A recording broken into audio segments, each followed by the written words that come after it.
The Citizen Mike Show.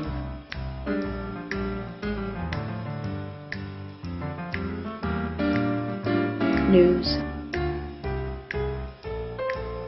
Commentary.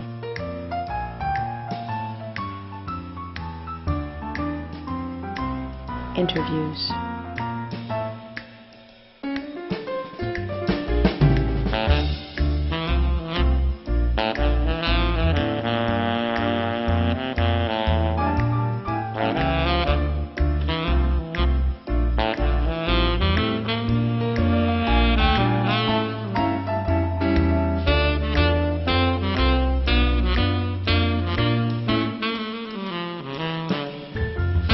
The Citizen Mike Show starts now.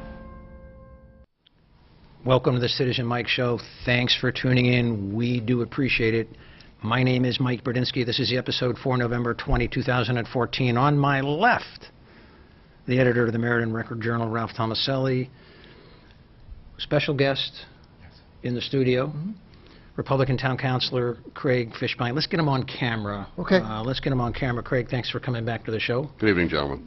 Thank you for having me. A lot of things we want to talk to Craig about. As he's taken some clean, clear positions on some big issues, and there's some big issues coming up after we produce the show. But nothing is more important.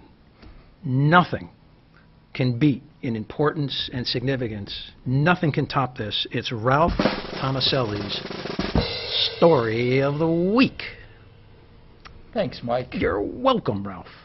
Okay. What do you got? Okay, we got this week, Story of the Week headlined, Yeah. excuse me, Homeowner. It's going to be an interesting winter. I saw that. Paving delay frustrates Tankwood Road residents. Aha. And this was a story that appeared on November 16th and was written by Lee Taus. Finishing the reconstruction of Tankwood Road will have to wait until spring due to frost and the seasonal closing of an asphalt supplier, much to the dismay of residents unhappy with the road's condition. The road is littered with some potholes, ridges, rough patches, and the sides of the street are lined with loose stone. Residents complain. Public Works Director Henry McCulley said the project consisted of stripping the road, replacing drainage, and repaving, but after the road was stripped and the drains were replaced, Henry McCulley said the work couldn't be done, the paving work that is, because the asphalt plant had closed for the season. Of all the stories that you could have picked for Ralph Tomaselli's Story of the Week, why this? Well, you know, we talk about a lot of kind of costly, far-reaching issues, but as both of you know, as elected official, these neighborhood issues are ever-present and important in their own little area. So I wanted to highlight that. I also, although I didn't delve into this beyond what we wrote, Public Works is saying the project couldn't be finished. And I don't doubt they feel that way, but these kinds of things are a little more subjective. In other words, when you're saying yes to completing something, you're saying no to completing something else. So I just wanted to point that out, that there was a decision made along the line that something else was probably more important than Tankwood Road. Craig, what do you think about the story and just, you know, what's going on over there at Tankwood? Well, I certainly have concerns about division of labor here and which projects are started when. You know, we slated to redo the parking lot behind the train station this year, and we put that off. So that's a project that didn't get done, and we started this Tankwood Road project. Obviously couldn't have done both at the same time, but I don't know why. I mean, you would wait so long, and we keep on running up against this. And I guess it's ironic that Kogat's on the corner there, isn't it? I believe so. Kogat closes, goes out of business, and now we finally attempt to pave the road. It's a concern. So reading about Tankwood brought back fond memories. It did. It did, because this came up in my last term on the council. I was chairman at the time, and I had asked Jim Bowes, the comptroller, for a list of all the old monies appropriated in yesteryear that had been sitting gathering dust and not being used. He gave me this list. And back in '09, they made a big fuss about it and says, why are these monies just sitting around? Maybe they should lapse, or some other, or get the projects going, something. So I got this memo, April 9, 2009. Oh, it's dear to my heart. That date is dear to my heart. And Jim Bose said to me, among other things, per my discussions earlier this week with town engineer John Thompson and Public Works Director Henry McCulley, this is April 9. Did I mention that? April 9, 2009. Per my discussion with them, the following projects will probably be completed for closure by the end of the fiscal year. First one on the list, Tankwood Road. God. And he gave me a list of the projects that had been funded for many, many, many years. And we find one of the oldest is Tankwood Road. The money was appropriated in 2001. 2001, money was appropriated, $120,000. Craig, is there a problem here, or is this to be expected when you have so many projects, you can't get them all done? Of course, Public Works is going to be backed up. Is there any significance to the date issue? Oh, certainly. It seems like, jack of all trades, master of none? Finish one project before going on to the next. Don't bite off more than you can chew is another cliche, that we hear. And certainly, use of taxpayer dollars for a project that was appropriated back in 2001, I guess the only word that can come to mind is inexcusable. Yeah. Well, we were frustrated then, and finally in 2015, it'll be done.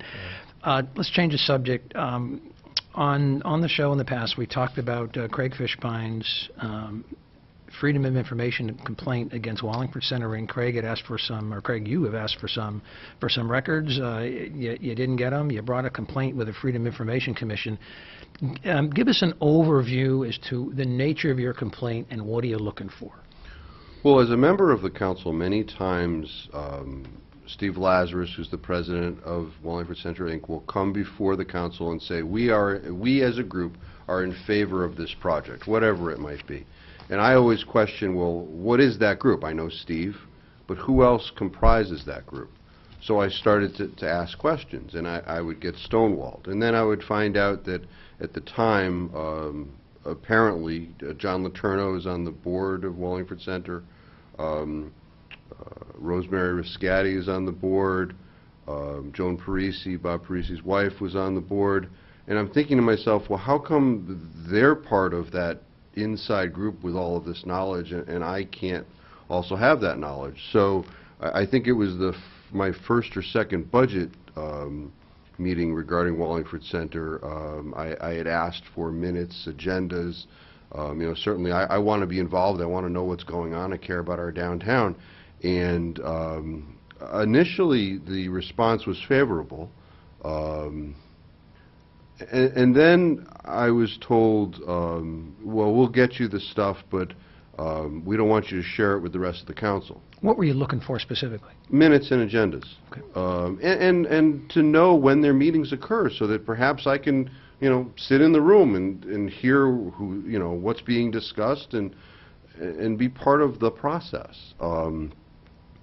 And after that, I got well, my response was, that's not the way I do business.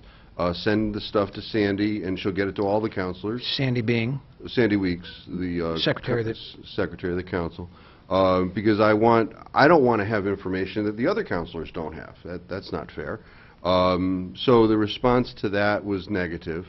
And then another year went by, and I think it was at our last budget meetings last year, I asked, where is the stuff? I was told I wasn't going to get it. And I said, well, I guess I'm going to have to file a complaint with the Freedom of Information Commission. So first of all, are you going to win? And what do you have to prove? Yeah, you're going to win in front of the Freedom of Information Commission. And what do you have to prove against Wallingford Center Inc. to win? Well, the first question I would never answer because I don't do business that way. And I will do my best to present my case, is the answer to the first question. As to the second question, That was well done, Ralph. Yeah, it I was. think That was well. I enjoyed Okay, this. that, Two very That was well done. sharp attorneys Well done. testing each other here. okay. What do you got to prove? well, thank you for the stroke, but anyway, I have to prove that they are substantially tied to the town to be the functional equivalent of a board or commission of the town. Is generally the overview of what I would have to prove. And initially, the Freedom of Information Commission denied the application or denied the petition, saying that they weren't. And then I filed a multi-page response with attachments as to my position. And I think that that has worked favorably, and they have decided to docket the case. I did get a letter earlier this week from the Commission with the docket number, and that they will be scheduling a hearing with regard to that. So based upon that, I have started to collect additional documents to prove my case.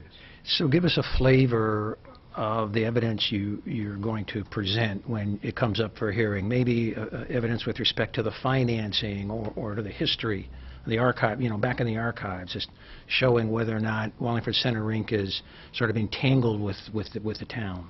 Well, certainly, I went back and spent a lot of time reviewing town council minutes as to the representations and the formation of Wallingford Center and what was represented back in, I think it was 1986.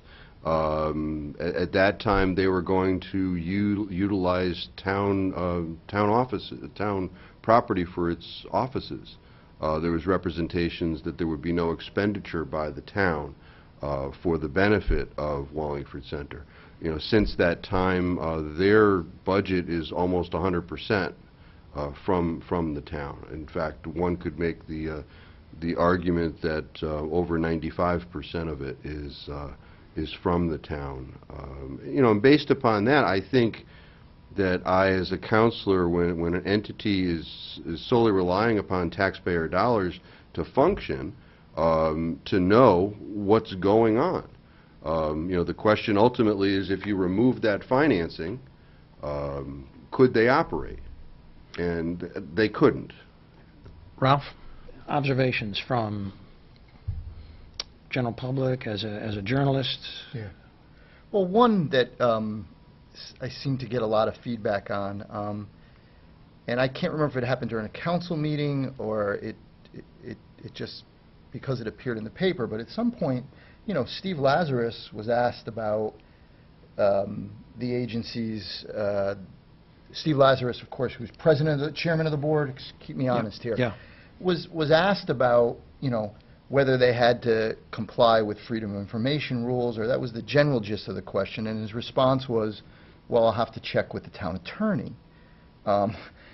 Only kind of showing how dependent WCI is on the town, but I don't know if that one quote, and does that factor into your case at all, Craig? Oh, definitely, and that was also a representation at the budget meeting. Okay, right. Was that a public meeting? Well, and I think there was a subsequent, I think there was two different statements at two different times to that effect. I wasn't privy to the second one, but the first one, when I pushed at the budget meeting, the response from Mr. Lazarus was, we will have to check with the law department. And based upon that, that is part of the additional discovery that I'm currently engaging in. I'd like to know from our law department, have they ever rendered any opinions or legal advice to Wallingford Center? Craig, with respect to the mission of Wallingford Center Rink, what is your understanding of the mission, and is it a consistent, or is it a mission that you would expect of a governmental agency? Oh, it's definitely one that I would expect of a governmental agency. In fact, I had, as far as I'm concerned, Wallingford Center is akin to EDC for the downtown. Economic Development Commission. Yes. Yeah. They essentially do the same thing. That's been my position for a long time. And they get involved in a lot of things with the downtown. So one of the let's call it equitable claims or defenses to your action, the people that criticize your complaint, one of the claims they make is you are putting these people through hoops, you are creating jobs and making them spend time on paperwork, and that who would then volunteer for one of these boards or commissions if they know that they're subject to this Freedom of Information rule, that they have to provide documents on request, they have to allow members of the public to see their meetings, they have to send agendas out.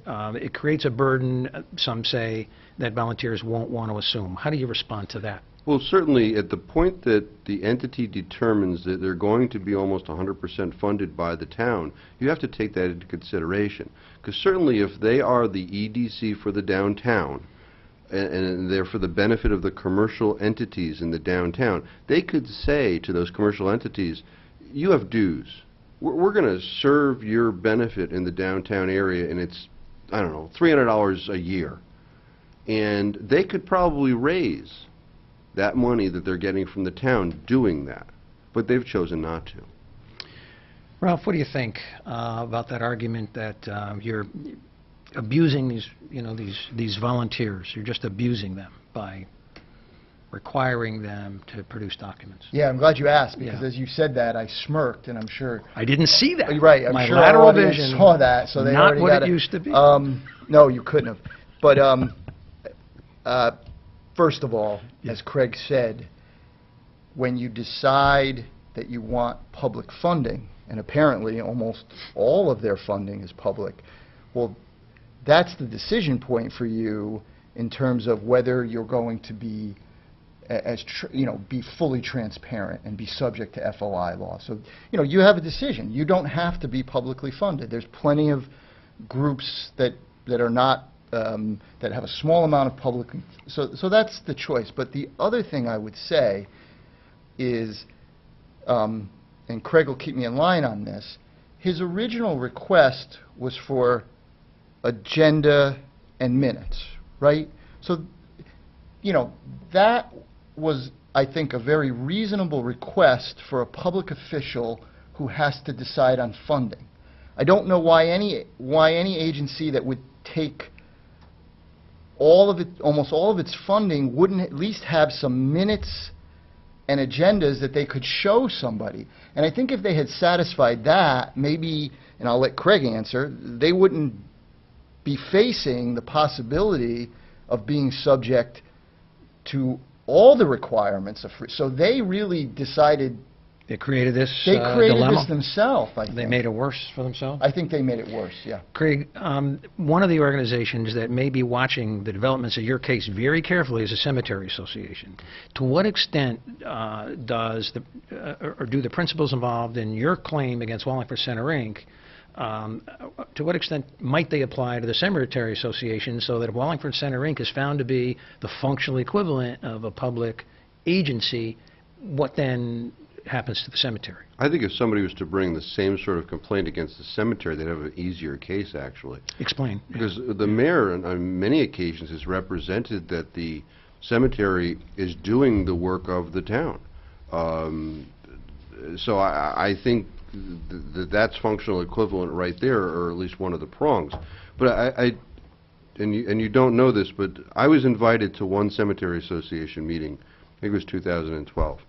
And they were going over the treasurer's report during that meeting. And I raised my hand. I'm not a member, but, sitting town councilor, and they respected my asking a question. And I pointed out that their numbers didn't make sense. And they fought me on it. And, and I said it again, and they fought me on it. And about 2 weeks later, I get an email apologizing because I was right. Yeah. So, sometimes when you open up that stuff to somebody else, we point out, that there's problems and things get corrected. Let's change the subject a little bit. There was an article in the Record Journal, actually today, November 19. We're producing the show on the 19th for broadcast on the 20th.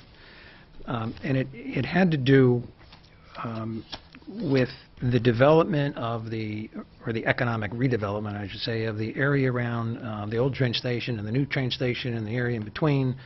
And what sparked the article was some action by the town council to approve a grant application of the state of Connecticut to get some money to hire a consultant to help the town. Well, that's what I want to ask you guys in a minute, but to help the town do something, study it, or make recommendations as to how that area could be more invigorated.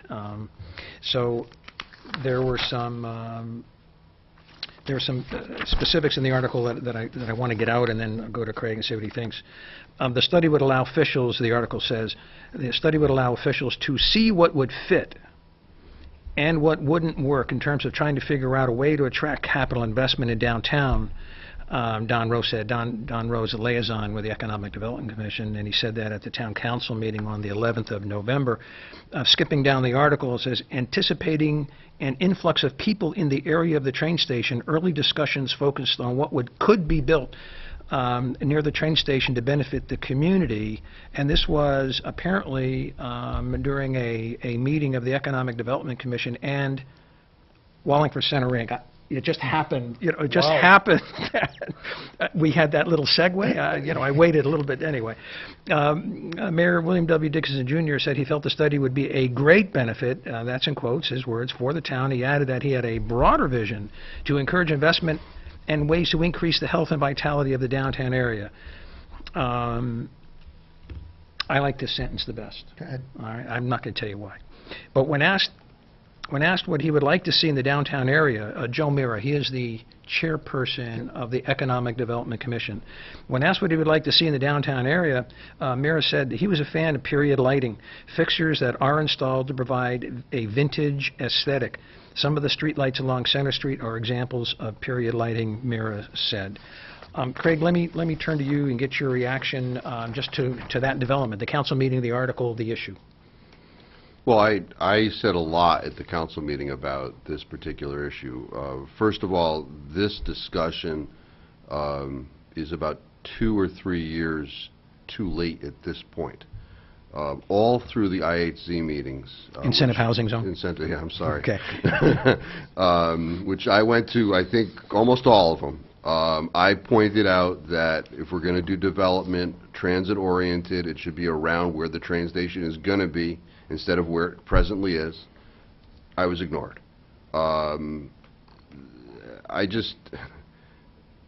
It's a lot of money. I think we've already decided upon the IHZ. I had suggested they move it up the street, do it in a smaller fashion. They didn't want to hear it. I suggested at the meeting that we go to some other towns that we look favorably upon. Middletown was one. I think Essex has a very nice downtown. And we go talk to their planners and see what they do. But to spend $50,000 to have somebody come to us and say this is what you could do, I think is a waste of money and is totally inappropriate. What do you think, Ralph?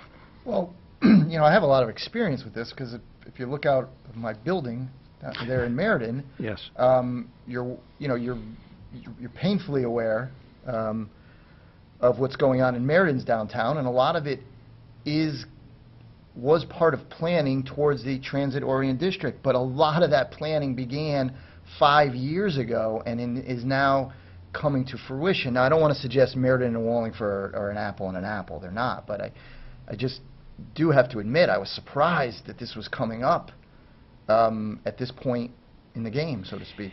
Yeah, referring back to your comment that you look out of your window at the Record Journal building, and so I say playfully, things are looking up, are they? They're looking up. Well, things are up and then they're gone.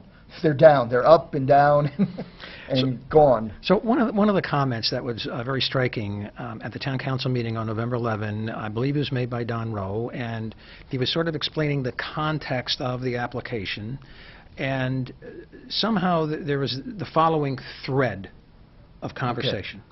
Don Rowe said, and this is not an exact quote, I don't have a clip, although we made one day, but Don Rowe said, hey, look, if you want to try to compare us to Middletown and West Hartford and the success or lack thereof of the Economic Development Commission in stimulating the downtown area, that's not fair, because Middletown, he said, and West Hartford has decided to go what his phrase was all in, and use all the tools available to municipalities, Right. buying up properties, eminent Good domain, point. massive planning, and Don Rowe said Wallingford doesn't want to do that. So if you don't want to go all in, the suggestion was, the sort of the veiled inference or implication was, if you don't want to go all in, don't expect the results of an all-in community. If you just want to go, you know, a little of this and a little of that, you're going to get a result that maybe is commensurate with that. That's my editorial comment. The last sentence or two was my editorial comment on his, but that was very striking. So you guys don't want to go all in, so what do you expect? You know, and I just want to Yeah. back that up, Mike, because when Yeah. I say I've been watching this for 5 years, what's going on in downtown Meriden, it would not be happening unless the city bought property and then worked with developers for a lot of reasons, including the Record Journal building, the building I'm in, Right. which we tried to sell and develop on our own. You absolutely need municipalities to come in and purchase property, or you might as well forget this. Craig, your thoughts about the issue again? I'm certainly willing to have whatever discussions about being all in. I'm against eminent domain as a concept, you know, so as far as I'm concerned, that's off the table. But, you know, like that property on the corner of Route 5 and Center Street that everybody complains about with the satellite dishes, I'm open to the discussion about something happening with regard to that property. What do you mean, the town buying it? Yeah. I'm open to the discussion. Well, there were other properties in that area that the town was considering, and like the council and the mayor decided not to move and buy those properties. It's right in the area of the old train station, Brothers Restaurant, you know, that general area. Bring us up to date as to what was the rationale for passing up on those properties. You didn't buy them. There was no interest. You're talking like the Sovac building? Yeah. I mean, it seems to me this is what Don Rowe was talking about. You know, if it was a Middletown or West Hartford, maybe the town of Wallingford would own those properties now. And the word assemblage of properties, that's the phrase Don Yeah. Rowe used. Assemblage of properties is the biggest challenge to economic redevelopment. And so, I said, you know, you could have bought that stuff. You could have bought those properties. You know, I think those properties, the owner had just gone through a divorce.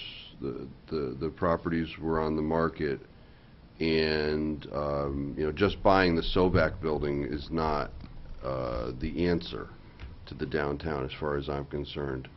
And the prices, at least in my opinion, were not favorable to the town. That was why I was, and that was a while ago. Yeah, it was, a couple of years maybe. Yeah, that was the reason why I was generally against it. So. Well, I just wonder, and after I sort of whimsically speculate, Craig, I want your reaction to it, what the heck a consultant could come up with that's going to be a game changer. I mean, if assemblage of properties by their own admission is a big challenge, if purchasing properties, well, Craig says he's open to at least that discussion. I haven't heard anyone else say that. But if assemblage of property is a big problem, you know, what's the big deal of changing the zone? I mean, is that the game changer? We already have an incentive housing zone in that area. It's probably going to be effective and up and running another week or two. It seems like this is not a lot of ammunition to fire at a very big problem. I agree. Yeah. And I don't think it's being taken seriously at all. And Don brought up the tumbleweeds, because I brought up the tumbleweeds. I heard that. You know, Explain that. I think Explain I've talked about the tumbleweeds, you know, going down Center Street in Quinnipiac and Hall. Yeah. You know, I'm faced with tattoo parlors. The ghost town bars. image. Yeah, Is this no. the ghost town image? Yeah, Yeah. you know, that's what I see. That's our future, and I'm not happy with that, and that's why, you know, I'm open to that, you know, that discussion. But I agree. You know, give me $10,000, you know, 1/5 of what this grant is going to be, and I'll go to those towns and I'll look at their zoning regulations and I'll compare them to ours, and I'll come back with some recommendations. $50,000 is a lot of money. You know, we could take the extra 40 and throw it at some developer as some incentive to redo some properties down there. So when I did a column, and I think when we did a show on that hotel project on Route 68 and the tax incentive the developer got, I think my column right around that time suggested in the bottom paragraph or two, if we're really serious about economic development in places where it's needed, and I was doubtful whether we needed to help that guy out on Route 68, then have some sort of a tax incentive plan in an area where it's needed, downtown near the railroads, in between the two train stations, the old and what will soon be the new, and put some tax benefits right then and there in a very aggressive way, because it's a serious problem. You're going to need some aggressive benefits. Craig, is that plausible, or is that too aggressive in your view? I thought that was one of the best columns that you wrote. So I agree. And that's why I'm willing to have these discussions, but it doesn't seem like anybody else is willing to. Yeah, I know. You know, we have EDC, we have Wallingford Center. They're more concerned with trees than these kinds of things. Period lighting, I understand, is a big one, too. Ralph, bring this to a close before we change the subject. Any final thoughts on, can anything help that stretch of Route 5 and the streets just off Route 5 in between the old train station and what would be the new? Well, nothing, has happened recently, more than recently. So unless the town is going to get more involved with buying property and trying to create some kind of redevelopment area, no, I don't think someone's going to come along on their own. Let's talk about the teacher's contract. We spent the better part of a show last week on that. Craig Fishbein took a clear position and voted against that contract. I think he was the only one to do that. Craig, what was your view of the teacher's contract, the merits, the substance, and the process? Just what's your reaction to the whole thing? I think my biggest objection was the wage increase in this economy. And the excuse for the wage increase. I guess by way of disclaimer, the teaching profession is very important to me. I've had, my mother was a teacher, my mother's sister was a teacher. I have two cousins that currently teach in the Wallingford school system. I have a JD, so I've been exposed to a lot of teaching, and I cherish our teachers. But some teachers in this contract got over a 6% increase. And I'm a proponent of merit pay. I think, once again, that's a discussion that innovative Wallingford should have. And just to give someone a pay raise just because I don't agree with, because they are creating a product, and that is the education of our kids. Coaches is another example that I brought up at the meeting. Our bands at Lyman Hall and Sheehan recently did extremely well in New Britain at a competition. And I think they came in state champions for their divisions. Now, those coaches don't get an incentive for doing that.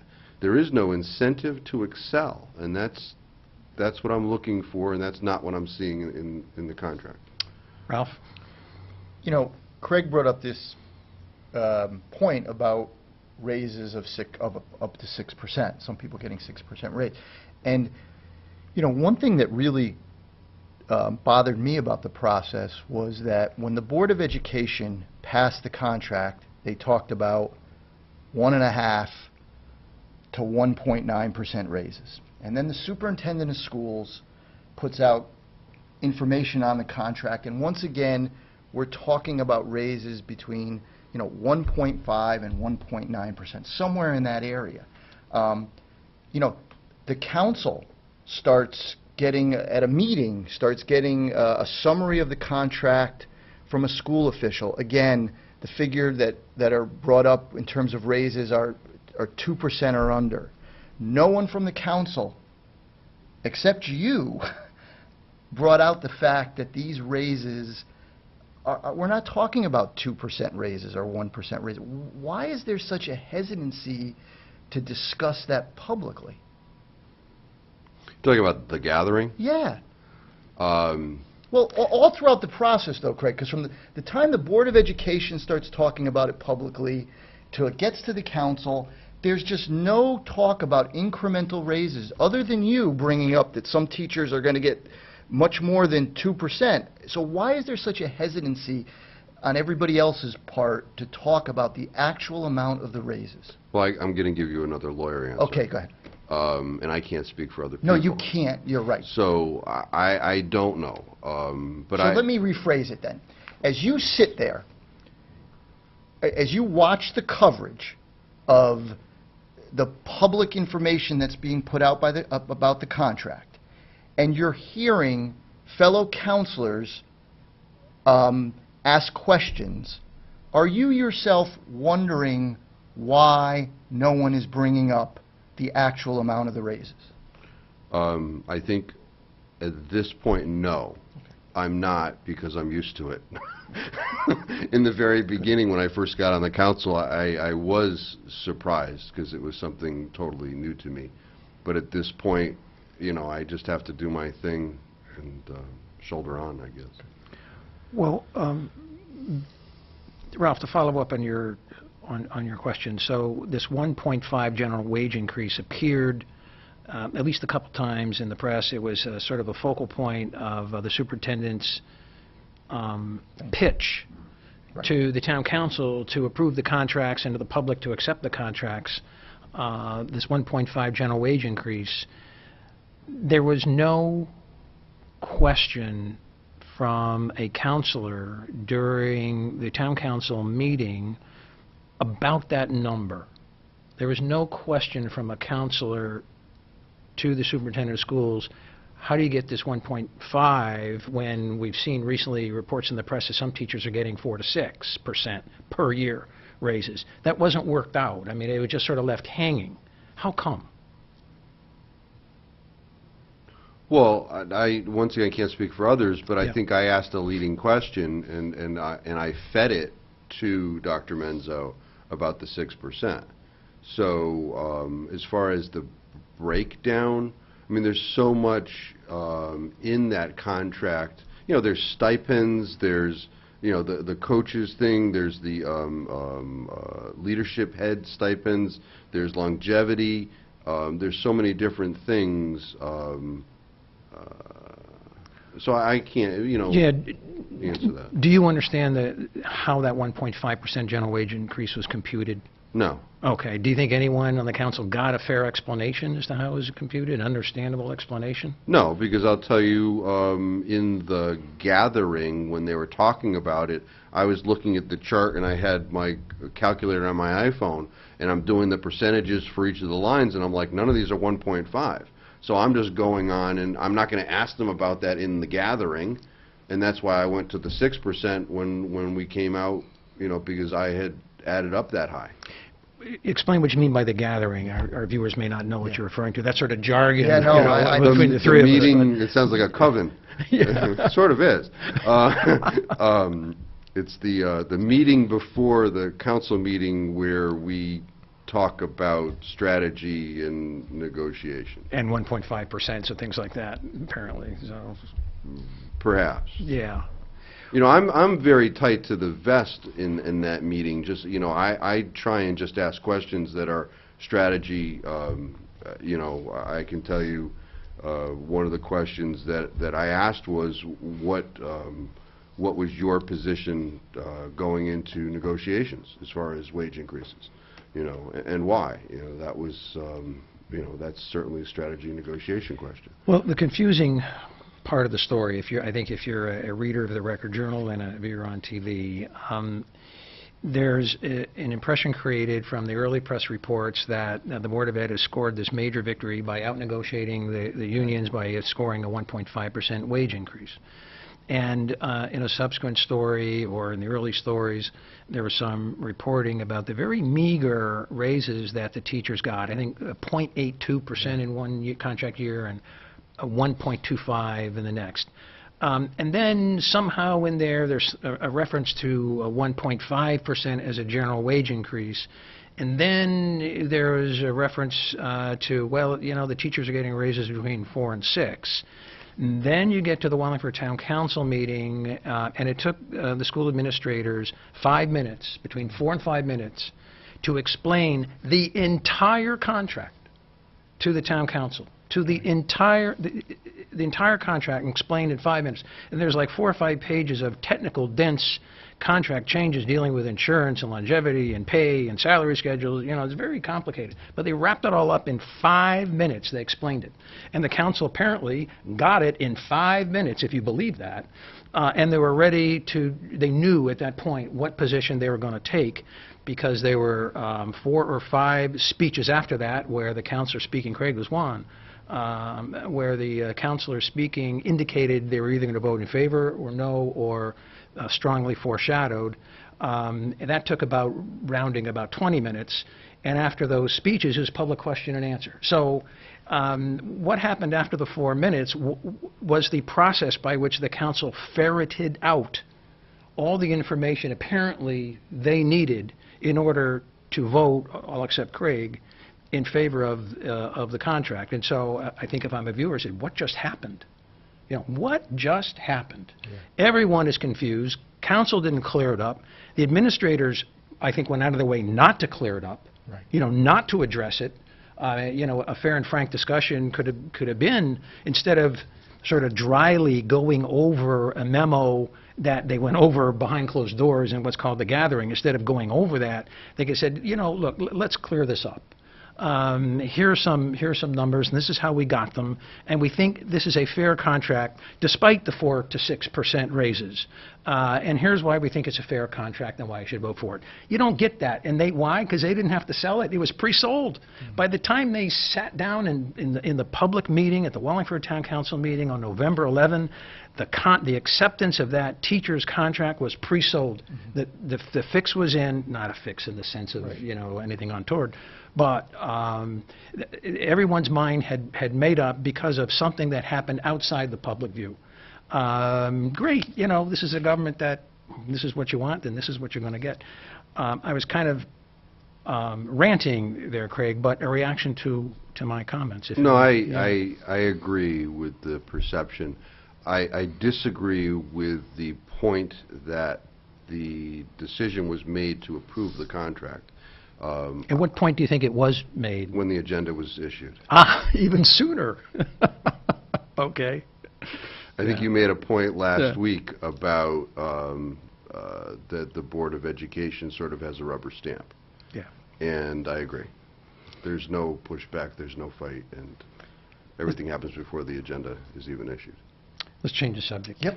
So tomorrow night, Thursday night, when this show is first broadcast, there is a special meeting of the Town Council to consider, once again, or to consider the Covanta contract. And the Covanta, of course, is the company that owns the trash-to-energy plant on South Cherry Street.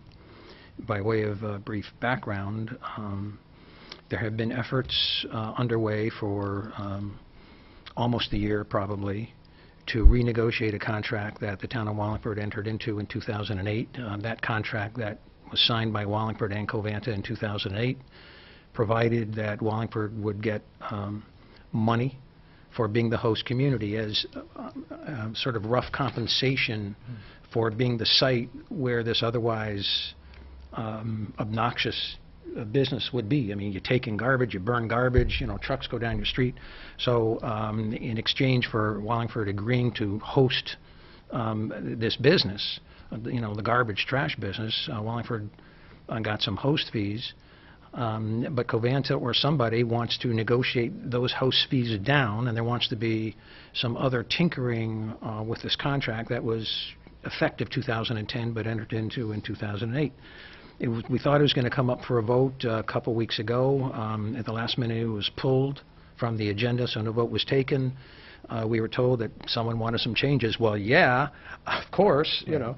Now we learn that there are some technical changes to the part of the contracts that deals with tipping fees. Tipping fees, of course, are the fees that drivers or companies, trash companies, have to pay to go down there and tip their trucks so the garbage slides off. It's called a tipping fee, and that's all going to be well, that's been changed in the contract too.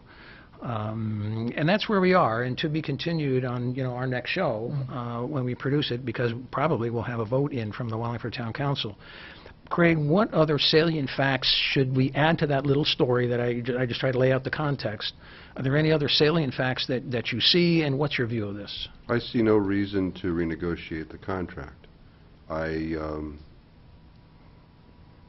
You know, it seems like there's a veiled threat out there that big government is going to come in and change some rules, which will create a hardship on Covanta, and that also they can't operate under the terms of the current contract. Well, you know, everybody would like a tax decrease and a renegotiated contract, and I just don't see why, on behalf of the taxpayers, I should be in favor of this. The tip fees are going down temporarily. The host fee, which Wallingford currently gets, is being cut less than half.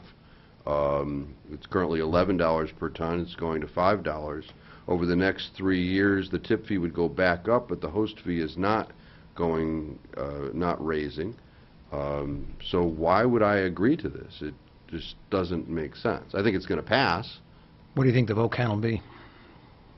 7-2. Perhaps 6-3, but it'll pass. Ralph?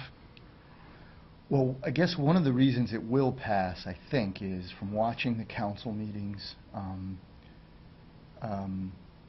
is that councilors seem to think, and I think this is partially, no, I think this is a lot due to the way the things the mayor has said, that if the council takes your position that we shouldn't renegotiate, I think a lot of them are afraid that there won't be anywhere, that there won't be anywhere for trash to go. Piling up on the sidewalk? Right, and others, you know, right, and in my driveway? In your driveway, right. In other words, that it's either wow, it's either approve this contract or you're going to send the hauling of trash into a. You mean flies and wasps right, around okay. the So, schools and I'm not getting, and so restaurants I think and things there's like that? I think there's the issue of, you know. You won't play with me, will you? You won't play. And then the other issue that perhaps councilors are concerned about is this issue that if Covanta continues to burn trash, that somehow people in that area are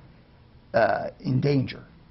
So I guess I'm not asking you to speak for your fellow councilors, but why do you seem to not be worried about, well, I don't want to say you're not worried. Why are you not worried about the town having nowhere to bring trash if you vote against this contract? The town doesn't bring trash anywhere. Right, okay. We have private companies Good that point. do that. Thank So myself as a resident has a contract with a hauler. So it's on them where they take the trash, and my information is that there's other places they can take the trash. But, you know, if Covanta just closed the doors and said we're not taking trash anymore, with this contract out there, then we have a legal department which can bring injunctive action, probably get an ex parte, which would be an expedited process, injunction, and they'd have to leave the doors open. I mean, so that is not a concern to myself.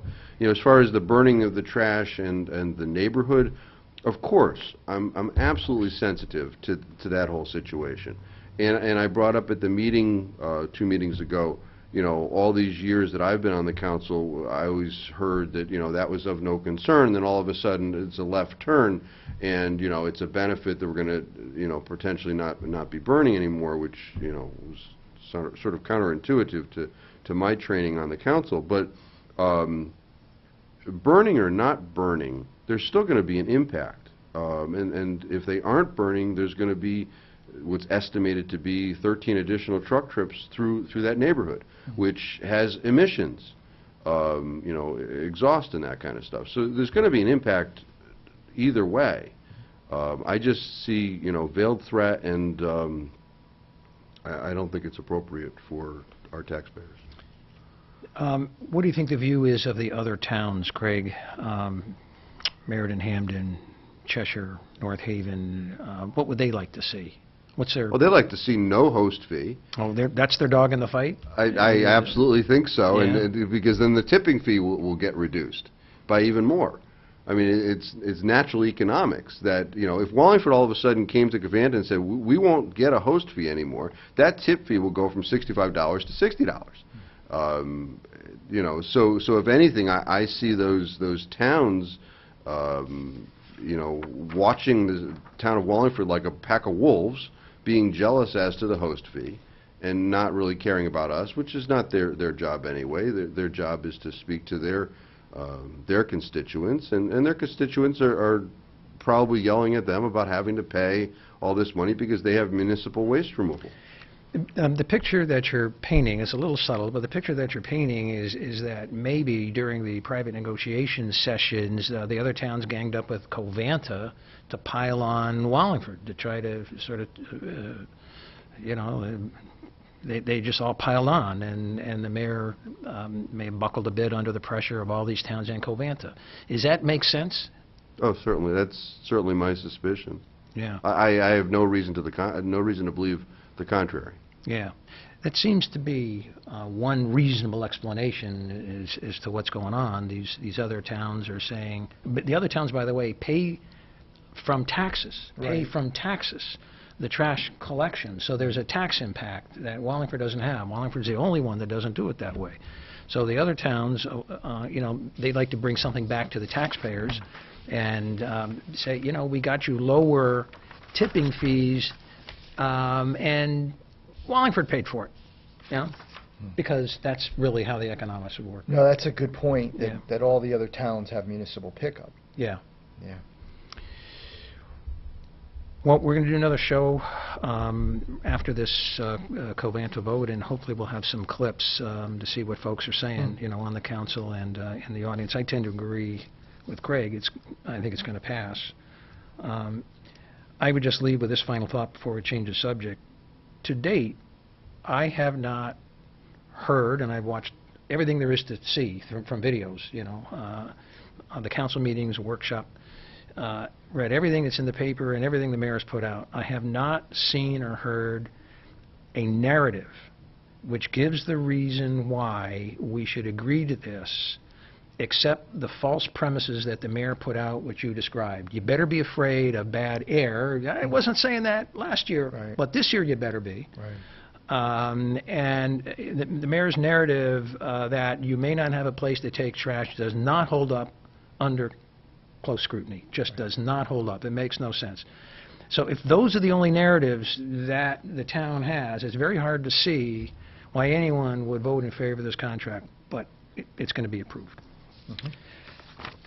One last subject I want to talk to you about, and this is, again, sort of an economic development subject, but we were going to talk about this on the last show, and it's the Chick-fil-A on Route 5 generating traffic, and maybe they're generating so much traffic that another bunch of restaurants couldn't get a toehold on Route 5. Do you remember that story? Oh, yeah, absolutely. Tell me what your view of that situation is, and sort of what that story about the Chick-fil-A and the traffic and these other restaurants, what is that story? Well, first of all, I think I mentioned this to you. Yeah. Because of our website, we can tell there's just a tremendous amount of interest in this story. My reaction to the notion, I have to admit, and I'd like to hear what you all have to say, you know, my reaction to the Planning Commission saying that they can't approve anything else in that area because of Chick-fil-A traffic just seemed unique to me. I thought that certainly they need to consider traffic, but I was surprised that other development was being linked to an existing business, that there seemed to be some unfairness. So that was just a layman's reaction to it. Craig, any thoughts on that story about the development on Route 5? Have you been to Chick-fil-A yet? I have not. No. Oh, we should go. Okay. No, the food's very good. I agree with the Planning and Zoning Commission. In fact, I think they did this a very similar thing with Sonic. When they approved Sonic, they approved on the south side of the lot to put in two other buildings. One a bank or financial institution and something else, maybe an office building. And then they said, well, we're not going to let you build this until we figure out what's going on with your traffic. And I think that's the prudent thing to do. If you let somebody else go into that lot, that Lowe's lot, you know, it's planning is part of their job. And if you let somebody go in without figuring out what the Chick-fil-A situation is, then that's not them doing their due diligence. Well, there's an area of concern. It's not an objection. It's not that, you know, I think they're wrong, but there's an area of concern that I have. And one is, I hope they're not suggesting that when it comes to development, whether there or anywhere else in town, it's first come, first serve. Whoever gets there first can generate as much traffic as they want, and there's no room for anyone else's traffic. I hope that's not the thinking. The other area of concern that I had was they wanted to know about the identity of the other restaurants that were planned before they made some, you know, before they approved of any permits. You know, who they're going to be? Is it going to be? And my area of concern there is, what may be the restaurant business model this year may be different next year. It may be a totally different restaurant. This year it may be primarily, let's say, International House of Pancakes type, generating business in the morning, but none at night. But that may go out of business, or the lease may change, and that may end up as a high-end steakhouse with a traffic after hours. So merely because there's a kind of restaurant planned to go in this year doesn't mean that that's how it's going to be forever. So the identity of the restaurant, I think, was overemphasized at that last planning and zoning meeting. And I hope there is room on Route 5 for a lot of different businesses. And it's not a first come, first serve, and whoever gets there first gets to jam up the traffic, and everyone else kind of has to scale back the value of their properties.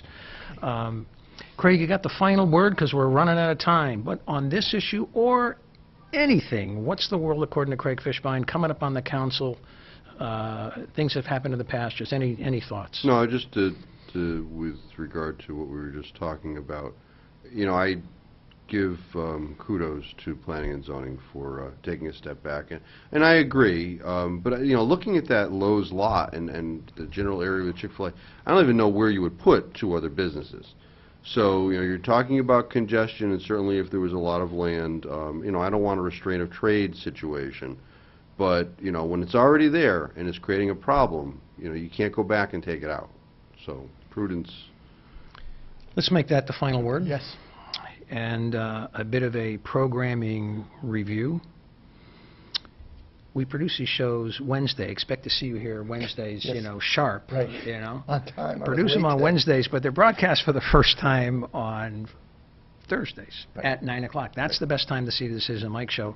We often have film clips, you know, slides, things like that. If you miss Thursday at 9 o'clock, I can't even say it without my voice breaking. Who would miss Thursday? But some do. Some Yes, miss. they do. And then it's Friday at 6:30. And if you miss Friday at 6:30, it's probably then on the WPAA.TV website. Yep. Underneath the video on demand button. You can probably get works it there.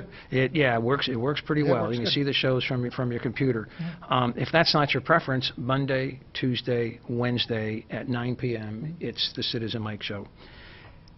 Thanks, everyone, for tuning in. We do appreciate it. Have a good evening, and see you next time. Remember, if it's 9 at night, it's Citizen Mike.